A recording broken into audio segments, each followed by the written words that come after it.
Hey everyone, this is Jorik. Welcome to my YouTube channel where I talk about all things travel and what it's like to be a U.S. expat living overseas. Today I'd like to talk to you about something not many people have had an opportunity to do in the last year, and that's travel and fly internationally. So we've had the opportunity to do so, and I want to tell you about our experience. So first things first, we live in Lisbon, Portugal, and our former residence was Phoenix, Arizona. So in August as well as December, we flew from Lisbon to Phoenix. Um, Much of what you'd expect and see and read on the news. We had to do a couple of things before we flew, both to the US as well as coming back. Our handy dandy COVID negative test. We had to make sure that we were negative to be able to board the flight, get through the terminals, connecting flights, yada yada. And then most importantly, we needed our handy dandy mask that we use to fly these days, as we all do, just to literally walk outside the house as well.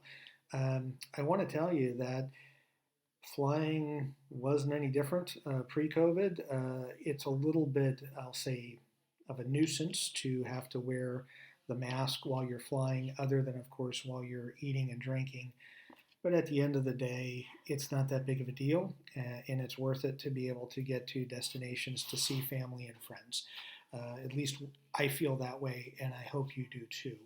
What was interesting about our flying in August is although we got COVID negative tests in Portugal as well as the US, nobody asked for them in either Portugal or the US.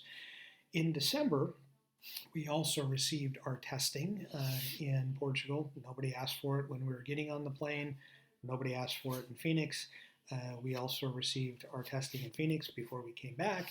Nobody asked for it until we got to London Heathrow. We had to connect through London to get to Lisbon.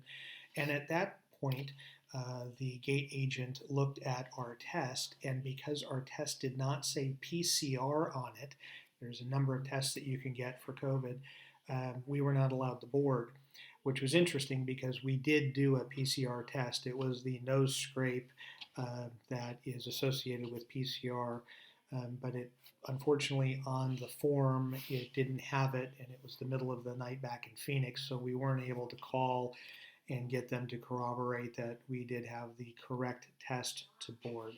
So we Ubered it into London, got a negative test. We had to get a hotel at Heathrow for a couple of nights, get the test results to where we could be compliant and fly back to Lisbon. When we arrived in Lisbon, right out of the gate, so as you're leaving the airplane, walking towards immigration, we did get stopped. They did have police there. I believe it was police, not immigration officials, that were checking for passports and residency as well as COVID negative tests, which we had, and we were compliant. So then we proceeded through immigration, and then we got home safely. But it was interesting to see that finally, after flying internationally a couple of times, that we finally had to show our test to somebody to show that we were okay and we were, I'll say, COVID negative, if you will. So that was interesting. So as you're flying, please make sure that most likely every country that you go to in the foreseeable future is going to require a PCR test. Make sure that your results, whether they be on your phone, in an app, or you print them out, say PCR somewhere, so just so you don't have any hassles at the airport when you're able to get to fly again or want to fly. Want to make sure that you don't have any problems getting on your plane and getting to your destination okay. So I hope you found this information useful. If so, please click the like button and subscribe for more information.